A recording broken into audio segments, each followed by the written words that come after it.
Estamos ahora con Deymar Senti, candidato al municipio provincial por Solidaridad Nacional. Uno de los candidatos que no son invitados a los debates. Bueno, no importa. ¿Cómo está? No importa. Muy bueno. ¿Qué es lo que no ha podido decir porque no lo han invitado a los debates? Bueno, sí me han invitado, te contaré, sino que ahí parece un club preferencial, porque ayer hemos estado en un debate de la Universidad Nacional de San Agustín, que ha sido abierto a todas las personas, y bueno, parece que cuando es muy abierto y hay que exponer el tema de las ideas con sustento técnico, financiamiento y sobre todo cómo va a no van los favoritos. No van los, entre comillas, favoritos, ¿no? Y que de repente, si quieres, podemos analizar, tú sabes, como economista, el tema de las encuestas y cómo estas finalmente se determinan, como lo dijo en una época Vladimiro Montesinos. Lo importante de la política es tener un diario y una encuestadora para que impulse la opinión del ganador. Pero bueno, ya hay una responsabilidad que se tendrá que asumir después de las elecciones. Sin embargo, hay un 30 en las mismas diferentes encuestas por ciento de la población en los sectores B, B, C, que aún no ha determinado por quién votar. Y creo que es porque lo que se les está presentando es lo mismo y ellos saben que no ha solucionado los problemas, no tiene sustento técnico y los problemas fundamentales como el transporte. Bueno, ¿qué necesita la ciudad de Arequipa? ¿Qué se puede hacer en un periodo además de 4 años? ¿O qué bases se pueden sentar? Bueno, lo importante es solucionar la problemática que viene embalsada casi 30 años. Nosotros hemos hecho un diagnóstico con mi equipo técnico, yo lo encabecé, sobre el tema de qué afectaba a Arequipa. Creo que han coincidido fundamentalmente todos, pero no en el tema del desarrollo del todo, ¿no? Sino en el general, pero no en el específico. En primer lugar es el tema del transporte, ¿no? Todo el mundo apunta al transporte, pero aquí hay dos proyectos, o el CIT o el monorriel. Pero esa es una visión ya retrasada del tema del transporte, yo lo llamo colonial, porque nosotros seguimos pensando en mandar el tráfico del siglo XXI por las carreteras o las pistas que eran del siglo XVIII para carretas. Segundo, Arquímedes hace muchos años, si no me equivoco, planteó que los dos puntos y una línea recta era el camino más corto entre ambos, ¿cierto? En cambio nosotros en el CID planteamos una S, una Y, etcétera. Además que como economista lo primero que tenemos que ver es qué solucionamos. Entonces, ¿cuál es la solución al transporte? Descentralización del transporte a través de 5 proyectos que tiene Solidaridad Nacional. El tren eléctrico que une el cono norte y el cono sur a través de la sin ruta pasar 56. por el centro. Por supuesto. Por supuesto, es como querer pasar el tren eléctrico de Lima por el Girón Puno, ¿cierto? Entonces, el tren eléctrico en la ruta 56. ¿Por qué no la 54, la residencial que está aprobada? Porque lamentablemente ya fue invadida. Entonces, para que este sistema funcione tiene que haber un trazo recto. Si no, vamos a tener el problema que ya tiene el trazo del tren eléctrico en Lima. Segundo, utilizar las vías del tren, que es un proyecto de 25 años de Foro Sur, para unir el cono norte y el cono sur. ¿Por qué esos dos proyectos fundamentalmente? Porque ahí están 700.000 viajes, 300.000 en el cono sur con el norte y 400.000 entre Paucarpata y Cerro Colorado. Completando el anillo vial 1, que es el de la avenida Venezuela, la Marina, la variante Parque Industrial Venezuela, nosotros traeríamos una línea de descongestionamiento para el tráfico ligero y concesión de 10 años a las rutas de los actuales transportistas, pero para reducir paulatinamente de 4.800 unidades a 2.500 unidades a través de un contrato de concesión bajo 4 condiciones: renovación, formalización como empresa, formalización de los trabajadores y calidad del servicio, que es lo que exige. Por eso les decía el detalle, la población exige calidad en el servicio. Entonces con eso solamente, discúlpeme para tener, solamente solucionaríamos el 70% del transporte, porque no es demagógico decir que claro. Solucionar el 100%. Que esa es una cosa, es una tarea que nunca acaba, ¿no? O sea, hay que seguir ampliando. ¿Qué papel jugaría en este esquema el puente Chilina, que está por culminarse, que se ha planteado como la solución a los problemas de congestionamiento, por lo menos en la Avenida Ejército, y que al parecer no está completo, ¿no? Es un alto, así como hay un bajo grado, este es un alto grado.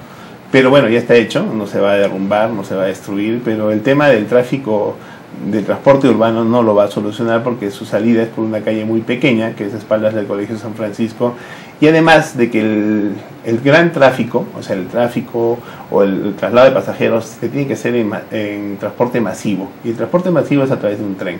Entonces este es un puente que va a descongestionar el tráfico ligero, o sea, el tráfico particular, por eso le llamo alto puente grado. Pero más allá de pensar que es la solución al tema del transporte público, No lo es. El tema del transporte público pasa por los transportes masivos. ¿Por qué? Porque Arequipa ya estamos en 900.000 habitantes según las estimaciones del 2007 a la fecha del INEI. Ya vamos a llegar al 1.000.000 de habitantes en los próximos años, vamos a ser una metrópoli. Pero entonces, lo que tenemos que hacer es estudiar dónde están los mayores colchones de viaje. Ahora, el CIT, que es lo que nos faltó de determinar, ¿cuántos viajes va a cubrir diario? Según sus propios estudios, 250.000. ¿Cuánta es la demanda actual? No la demanda que habían estudiado de 1.250.000. La actual es 1.700.000. Entonces, ni siquiera el 20%. ¿Y cuánto falta invertir? 410.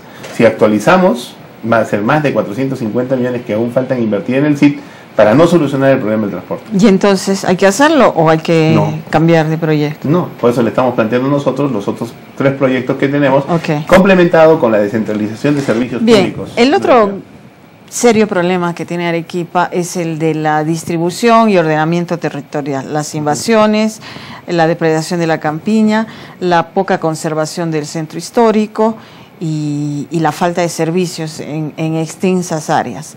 ¿Cuál es la idea de Solidaridad Nacional? Bueno, si usted ve, el hecho mismo de ya sacar el tráfico del centro de la ciudad ya está protegiendo el patrimonio cultural.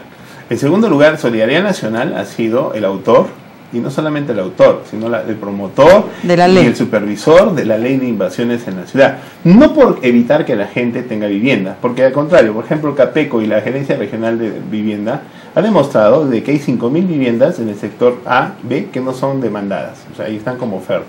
Pero en los sectores BC, en el sector C, D y E, hay 30.000 viviendas de demanda. Si lo multiplicamos por 5 habitantes, estamos hablando de 150.000 personas que hoy día no tienen vivienda. Y sin embargo, la pregunta es, ¿y todas las invasiones de la ciudad donde ya no existe un espacio y encima hay sobreposición? ¿Qué es lo que está pasando? Lo que ha habido es un tráfico ilícito de tierras que no ha ido a solucionar el problema de la vivienda, sino a enriquecer a un grupo de personas que han estado alrededor de la Municipalidad Provincial de Arequipa, que es la que daba constancias imperfectas, junto con el gobierno regional, que de alguna manera... Al amparo del gobierno. Así es. Entonces, eso nosotros lo hemos un poco frenado, porque usted era testigo de que el año pasado salía la ley más invasión. Lo hemos controlado y hay denunciados, pero aún ahora falta terminar la labor fundamental. Que es como dotar de vivienda a todas estas personas, o facilitarles, digamos, el acceso a una vivienda. Pero una vivienda digna. Pero si nosotros hablamos de problemas de vivienda, no tenemos que tener lotes de 2.000 metros. El problema de vivienda se soluciona a través de bloques multifamiliares. Entonces, lo que nosotros primero tenemos que hacer es aprobar el plan de desarrollo metropolitano y el plan de acondicionamiento territorial. Que se supone esté en evaluación por parte del Instituto de Planificación. Pero eso es más burocracia. Creo que crear más burocracia sobre lo que ya existe es un error, ¿no? Es un error. ¿Y cuál sería el camino? Pasarlo a los colegios profesionales. Por eso son órganos consultores, para que participen, evalúen y se levanten las observaciones, que creo que muchas de ellas, de las 80, son muy razonables, sobre todo en el tema de la campiña. Pero una vez aprobado el plan de acondicionamiento territorial, nosotros tenemos que saber dónde debe crecer la ciudad, con sus ciudades satélites, para cubrir 3 cosas: transporte, zonas de riesgo y servicios básicos, como usted mismo lo ha visto. Si nosotros continuamos este crecimiento, Arequipa ya no tiene para dotar agua potable en la zona donde se ha desarrollado, pero sí tiene para lo que es Majes Iguas 2 y en la zona de La Joya, con el tema de Angostura para 3 millones de habitantes. Entonces, aprobado este instrumento, nosotros entraremos en un proceso de intercambio de bloques habitacionales por terrenos para poder recuperar las zonas, porque bueno, ya de alguna medida se ha generado un problema que judicialmente nos demoraríamos 30 años y no lo podríamos solucionar. Recursos, usted como economista, todo eso requiere recursos. La ciudad de los sueños, que ahora todos los candidatos la tienen clara, requiere recursos. Bueno, no todos, no todos, porque hay algunos que dicen que van a darse tal a todo el mundo, hay otros que dicen que van a generar un Estado mayor de la seguridad ciudadana, hay otros que van a generar serenazgos sin fronteras y desconocen totalmente la ley pueden ser sus sueños, sí. Pero vamos a los sueños. No todos, porque nosotros sabemos que la municipalidad tiene 600 millones de soles, más o menos, en los próximos 4 años, de los cuales 350 van a ser para proyectos de inversión pública, o sea, proyectos de inversión. Pero el problema es que no se han manejado otras fuentes de financiamiento de proyectos. Por ejemplo, el tren eléctrico, nosotros solamente vamos a aportar 30 millones y a través de una APP, Asociación Público-Privada, concesionarlo para que un privado lo haga. En Arequipa no hay ninguna APP que haya financiado la municipalidad. Sí lo hay en el Rodríguez Bayón, pero como Estado. OP, o Obras por Impuesto tipo Puente Chilina, creo que es la primera y recién se están impulsando con Ferreiro otras. Foniprel, hablando del agua, no tenemos ningún fondo concursal. La cooperación técnica internacional que sirvió para recuperar el centro histórico de la ciudad cayó. Entonces existen fuentes de financiamiento para el tema de los proyectos públicos. Esa falta de gestión. Sí, donde más bien la municipalidad sí tiene que hacer una reestructuración profunda es en el tema del gasto corriente, que ahí sí está quebrada. Porque, bueno, cuando uno determina el presupuesto, entonces uno es para proyectos y ahí tienes un montón de fuentes que puedes solucionarlo con gestión. Pero en el tema del gasto corriente, lo que significan planillas, es solo las transferencias. Y impuestos, solamente son transferencias y de repente algunos impuestos directamente recaudados. Y ahí sí la municipalidad tiene que refinanciar, reestructurar y hacer toda una reingeniería al interior de la municipalidad para simplificar y reducir costos, para poder sanearse por lo menos en unos 10 años. O sea, el saneamiento de la municipalidad va a ser por lo menos en 10 años. Pero si se inicia hoy día, si no, nosotros vamos a generar una sobrecarga que va a endeudar a la municipalidad en 20 o 30 años. ¿Y qué papel jugaría, según su concepto, la ciudadanía en cualquiera de estos planes? Porque hay un problema que proviene de las autoridades, falta de gestión, corrupción, falta de planificación, etcétera. Pero también hay un problema de falta de participación, de conciencia ciudadana, en fin, de la propia ciudadanía, ¿no? Una indiferencia que solamente es latente cada 4 años. Y cuando hablamos de la delincuencia, hay que combatir la delincuencia, parte también de la propia población. Entonces, mire, alguien decía que el problema de que los malos gobiernen es porque los buenos son indiferentes. Y creo que gran parte de la destrucción moral del país heredada de la década de Fujimori ha sido también la despolitización de las universidades y la despolitización de la opinión pública, además de la mercenarización de los medios de comunicación. Y este proceso va a tardar años en recuperarse en la ciudadanía. Creo que hay que volver a retomar el tema de la politización de la vida política en las universidades y sin llamarlo a mal, ¿no? Yo veo a muchas personas que se avergüenzan de decir político. Yo soy político, soy de economista de profesión, pero soy político en carrera. Y no tengo ninguna vergüenza de decirlo, ¿cierto? En cambio, hay muchas personas que dicen, no, yo no soy político, yo soy técnico y me meto aquí. Bueno, no hay que avergonzarse, o sea, es como que usted es periodista y diga, no, yo no soy periodista, yo trabajo de técnica en periodismo, ¿cierto? O sea, hay que asumir su rol, porque cuando uno da este doble discurso, también hay de parte de esta... Bueno, es por el desprestigio, pues, de los actuales políticos, ¿no? Bueno, también hay una frase interesante que me gustó. Que el político, generalmente creen que el político corrupto llega al poder, o es el pueblo que pone al corrupto al poder y lo vuelve político. Claro, es responsable, ¿no?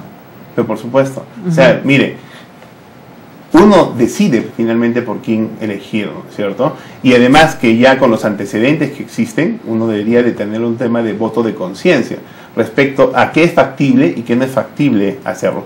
Pero es un proceso, o sea, sería difícil decirle que con cuál y X estrategia la participación ciudadana va a aumentar, el prestigio de la clase política va a aumentar.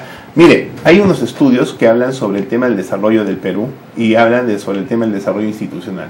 El crecimiento económico nadie lo puede criticar en el país, pero el tema del desarrollo el desarrollo social, institucional, político está, como usted dice, en nada, ¿cierto? Entonces no va de la mano el crecimiento económico con el resto de las instituciones. Pero ¿cuál es la causa de esta caída de la clase política e institucional? Que no existan partidos fuertes. Por ejemplo, el señor Castilla no le gustó que no se aprobara el pago de los independientes de las AFPs y se fue. ¿Cuál es la responsabilidad política si hubiese salido este descuento de las AFPs? Ninguna, ¿cierto? Entonces tiene que haber una responsabilidad política en las acciones de lo público. Y eso lamentablemente tiene que pasar por los partidos políticos. Y cuando nosotros comenzamos a asumir eso, comenzaremos a tener una madurez política y una mayor participación. Pero el inicio de todo debe ser recuperar la vida política en las universidades, recuperar la vida política en los institutos y que los partidos políticos comiencen a asumir una participación más fuerte en la sociedad. Muy bien. Gracias, señor Sentí, por estar con nosotros. Gracias a usted.